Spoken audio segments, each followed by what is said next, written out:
Hi, I'm Jeremiah. Welcome to Up at Night. This podcast is all about learning from thought leaders, academics, and professionals based on one fundamental question. What keeps you up at night? Everybody, welcome to Up at Night. Today, I'm so excited. I'm joined with a good friend of mine, Sophie Maignan. I've get to know you when I was quite young, not to age me too much, but it was at the Yellow Pages group. So that's a little while ago. And oh my God, so many things changed. You've worked as an independent HR consultant, you worked in recruitment, and now you just launched your company. Congratulations, Sophistik Thank Carrière. So again, thank you so much for joining me today, Sophie. My pleasure. Thank you so much, Jeremiah. When I got the opportunity to have the discussion, exchange with you, I said absolutely yes. And it's been like, we know each other more than 10 years. Time flies. It's crazy when you think about it. But I'm super happy to be with you today. And you know what? I'm excited to have this conversation because I think a lot of people will see themselves in what you've experienced throughout your life. Um, Yeah. you were really starting the typical corporate profile, climb the ladder type of scenario. And that Yeah. totally went on the other path where you're now an entrepreneur. So please tell me a little bit about your story, the person you are, where you come from. I know also you're in my opinion a super mom because having a business and raising a family is also something. So tell me about Sophie a little bit. Yes, my God. Sophie, first and foremost, you said it. She's a mom. I'm a mom of 3 kids. I call them my little tornadoes because, things happens. They're a different age. Matsis is 9, Axel 6, and Miles is turning 2 years old in next month. My God, next month. Crazy. And I actually started in the fashion industry, totally different than what I'm doing today after school, while I was, working as a student job, I would say, working at Miss 60 Energy. People in their 40s will know this type of brand from Italy, where I was the product knowledge denim specialist. I was always talking to people, managing the store, recruiting. And after school, I show up in it, and I still remember the name of the company, Téléressources headhunting company, sitting down as a candidate, and the owner said, "No, you're a headhunter." I said, "What? I don't have, my degree's not in HR." For me, totally, I didn't understand it. I was like, "No, it doesn't make sense." But she said, "You know what? You can use what you learn in communication in university and transfer it, in the headhunting." I said, "You know what? Okay, let's do it. Let's try it." So since then, it's been 18 years already. Wow. Headhunting, recruitment. I work in different company, corporate world, I would say, and cool companies. Intact, Cirque du Soleil, IBM, Yellow Pages, where we met, and I decided to just be. I said to myself, "Okay, Sophie, you know what? What would make a difference? How would you create an impact?" And I was always doing it in the different positions that I had, for sure, definitely. But I said, "I need my flavor." I There's something was like missing, I would say. And I decided after 3 kids to go back in entrepreneurship because I was before the kids in more in the events. My husband is a sommelier. And we were, gathering our experience together, and I was his hostess and doing corporate events. And so that was a different things. And but while I was doing headhunting at the same time. And then in 2000, last year, it's already been a year and a half almost, time flies, I decided to create a Sophistik Carrière. And Sophistik Carrière, the name Sophistik because of my name, Sophie. And people keep saying to me, "You're Polish, but authentic at the same time, and very people person." And I said, "You know what? Let's go jump. I don't know how I'm gonna be, landing." and see how it's going to be, but let's make it happen. And here I am, a year and a half doing headhunting with amazing clients that I have the opportunity to choose, with my values and my mindset. Um, and sometimes, at the beginning, you're saying to yourself, okay, you're going to take whatever you have, whatever it takes, whatever. And I did for the first 6 months. And after, I said, no, I need to define myself and define what I want. And this is, and now I know better what Sophistics bring and who I am. Now, so I'm very happy, very chill, a year and a half already. Yeah. And I think that's an important point that you bring to the table here, because often when we start with our business, we have that fear, and probably, especially when you have a family, that you have this responsibility to bring food on the table, to, ensure safety, to bring money to the table. And Yeah. so tell me, how did you evolve from jumping into the entrepreneurship world, and like you said, for 6 months, really building your name, building that brand, and then at some point deciding, you know what, I want to stay through to the value I have, and I'm going to be more selective. What went through your mind when you were going through this? It's, there's so many aspects. Being a mom, a woman, part of the diversity, I'm going to say it. Uh, uh, just all the values and what I've learned in the past also uh, in companies. I took a puzzle. I said, you know what? Let's just put what's the best on everything Yeah. and bring it to Sophistic. Um, like I said, I'm a people person. I love to hear about people, understand them, and understand their need and what they're looking for. And it's on two ways, like candidate sides and the client side. But both of my clients basically look kind of candidates of the company, right? I would say it that way. And understand the needs and create an impact.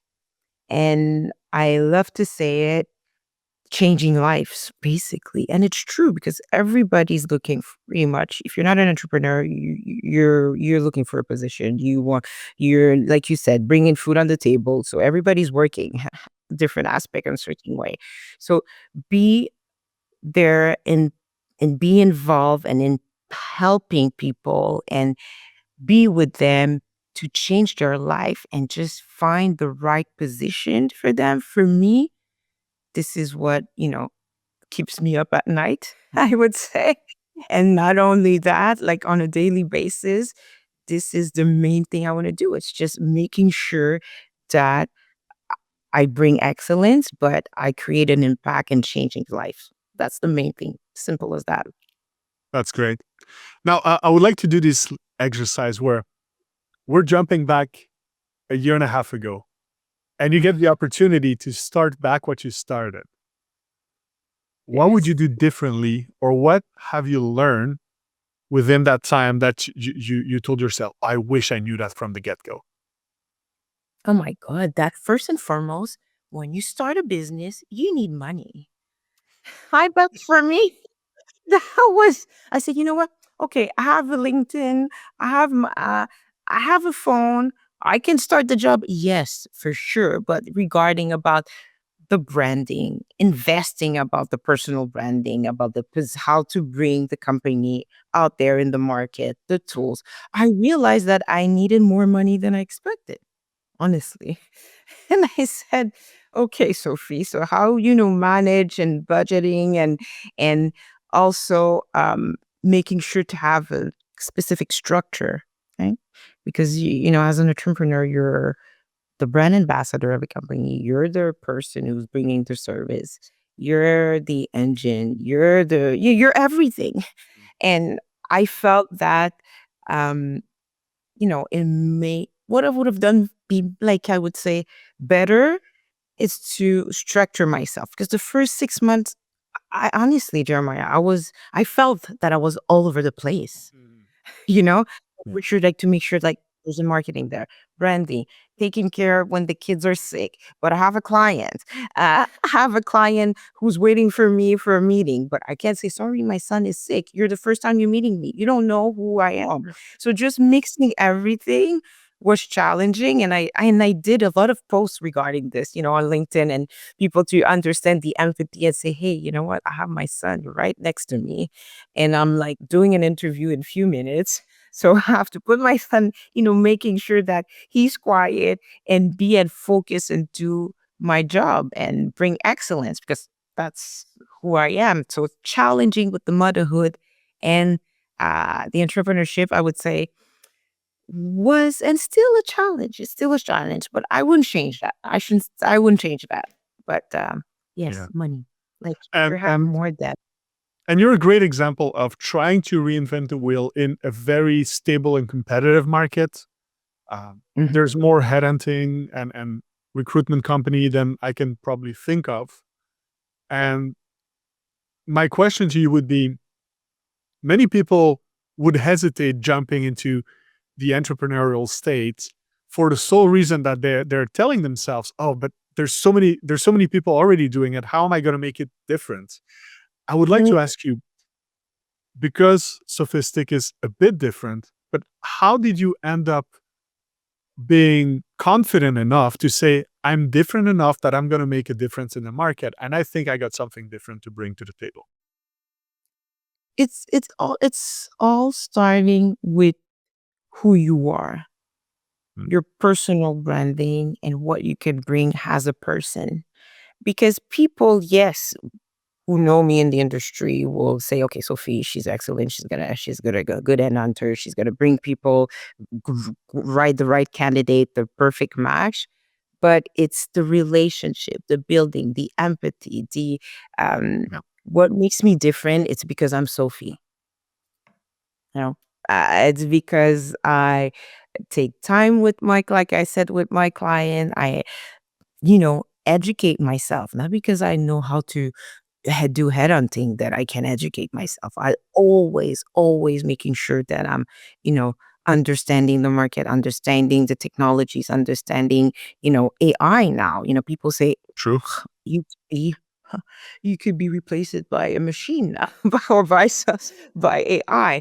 But the empathy and the people skills and there's still that connection, that it's part of my strength, that keeps me and make me different, because I didn't reinvent the heel about the headhunting.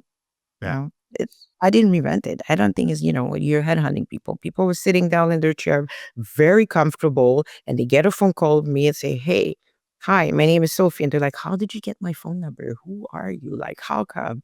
you know but the approach, and the reason why people would hear what I have to say, it's the approach that I have. And I make my homework and making sure, for example, hey, okay, Jeremiah, what does he do? I look in social media. I look what they do, what if they comment on social media and LinkedIn or anything, just to make sure that you know, I only have the word in French, apprivoiser, like capting and bringing Yeah. people and understanding them before I reach out to them. Say, hey, I know, like, you're not just a analyst or a VP of operation. You're more than that. You're human.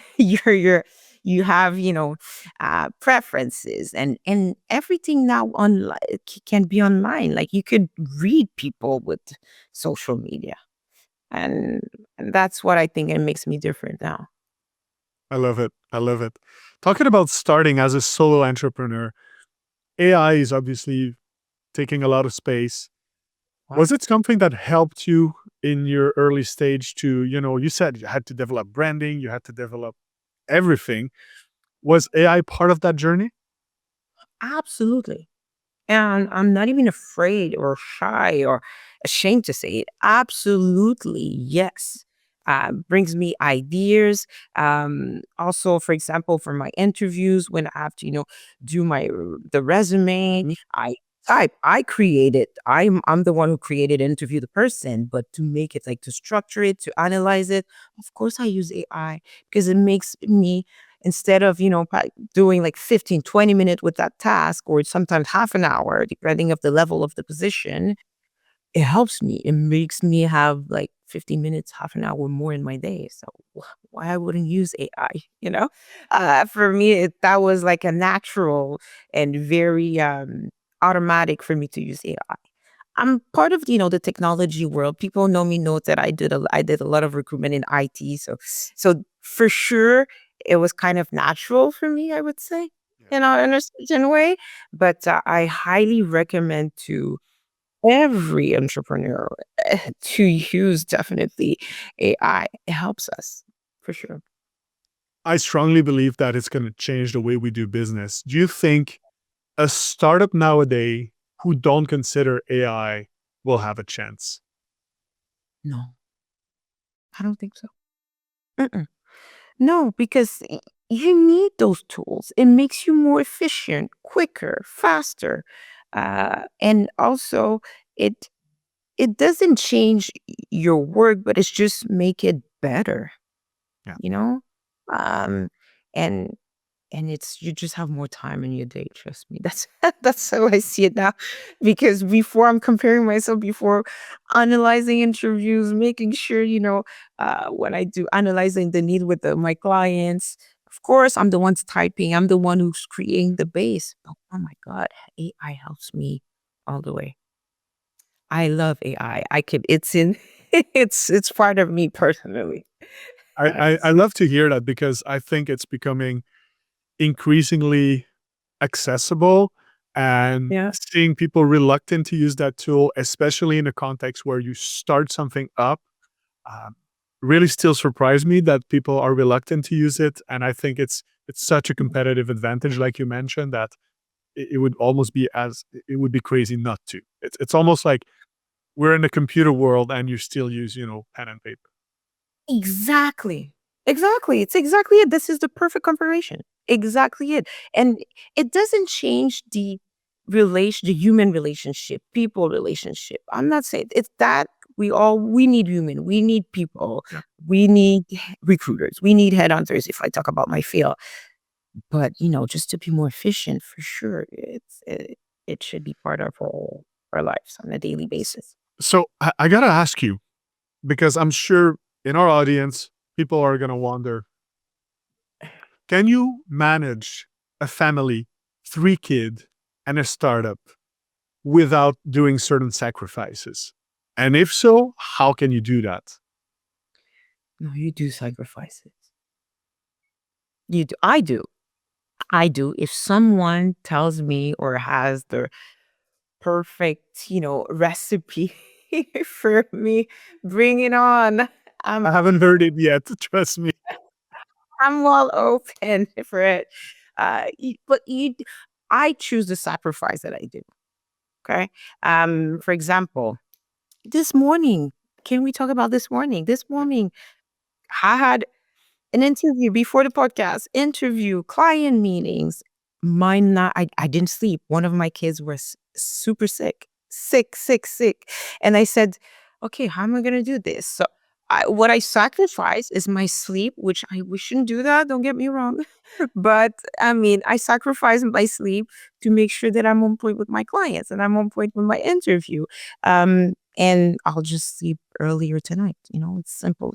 Motherhood, people who have kids will understand what I'm saying right now is that um there's things that I wouldn't sacrifice. If I have now that we're talking about the kids and my kids are sick, if I have a doctor appointment with my son, I'll be there 100%. There's things for me, no matter what, even if I have a contract that needs to be signed, I'll be empathic, I'll be authentic, I'll be transparent and say, you know what? Let's meet later on because of XYZ. And my clients or keep saying to me, they say, you know what? You're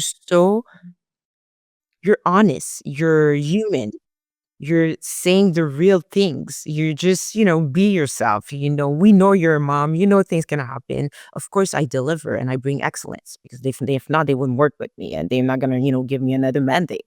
So there, it's there.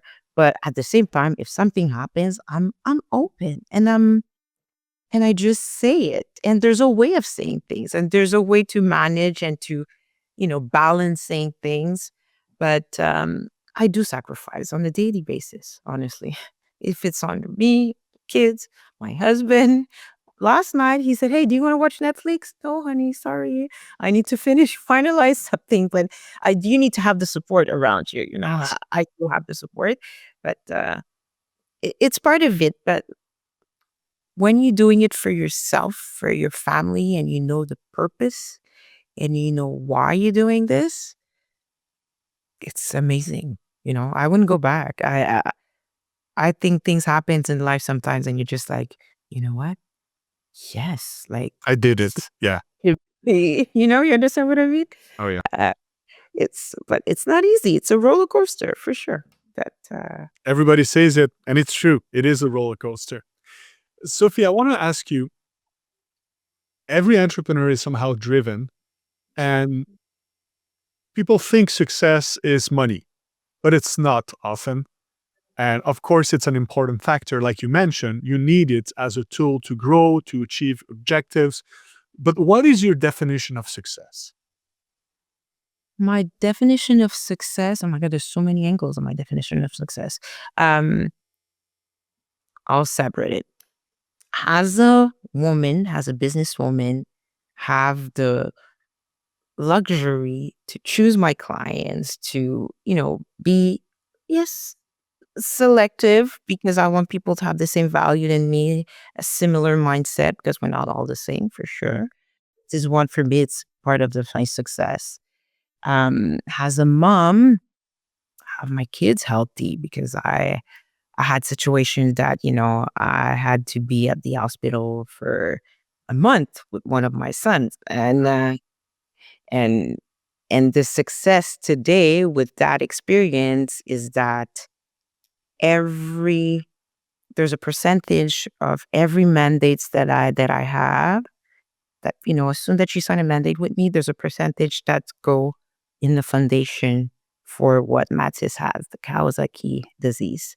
And this for me, it's success, because I said, how can I bring Sophistik in a purpose? Yes, I'm changing lives, but for me, what's gonna make me, have the engine and the fire and just the energy to say, okay, Sophie, you go get mandates. Yes, for the money. Yes, for sure, like you said. And, to be there with my clients. But the percentage that I put in the foundation now, at the end of the year, last year, I was amazed. And I said, oh my God, like, it's not millions, don't get me wrong, if we're talking about numbers. It's just, that it's not even important. It's just the fact that I took the decision to have that percentage to put, in the foundation, and the clients love that as well. Yeah. My clients are, Sophie, yes, we're giving you a mandate, but there's a cause to it. There's a purpose. Yes, you're going to help us find the right candidate, perfect match, but, we're helping also, we're supporting a cause. So Mm. that's actually one of the main success for me. I love to hear that, because you know what, having a purpose nowadays is definitely something that allows us to be more driven, Yeah. and it's part of what I think many company nowadays, especially if they want to be able to survive as an entity, as a separate entity, because you're the founder. But at some point, I've realized that whether I'm here or not, I would love Polysleep to, continue to grow as a person on itself, so to speak. And having a strong purpose attached to it definitely is something that is necessary, because if not, it's just a name behind a person. And Exactly. Like, what's the point, And yeah, you're mentioning something about purpose. Candidates, that's what they're looking also. Yes, there's the paycheck. Yes, there's the advantage, but the purpose, the meaning, the value of the company, you know, it's extremely important. A very, especially now, 2024, 2025, as we speak today, if the company doesn't bring their purpose, yes, we're always talking about the branding, employer branding. Yes, that's part of it, but not just saying, collaboration, respect, and all those classic values, I would say with all, My point is that the candidates needs to feel the energy, to understand it, to see themselves with the same purpose and be aligned with the purpose of the company. And today, I do have candidates who refuse to go on an interview because when they do their search and what they see, they're like, no, it's not part of who I am. Part of my And values. And wow. yeah. Wow. Sophie, last question. You talked a little bit briefly about it, but today your business is growing. What keeps you up at night? My God, so many things turn my eye. So many things. Outside of the workload, because you told me you didn't sleep because of that. Yes. No, outside of the workload, it's just, you know, we're, I'm always putting myself pressure and pressure of, excellence, pressure of being a good mom, pressure of being a good wife, pressure of delivering at the perfect, I want everything to be perfect, even though I know I'm not, it's not perfect.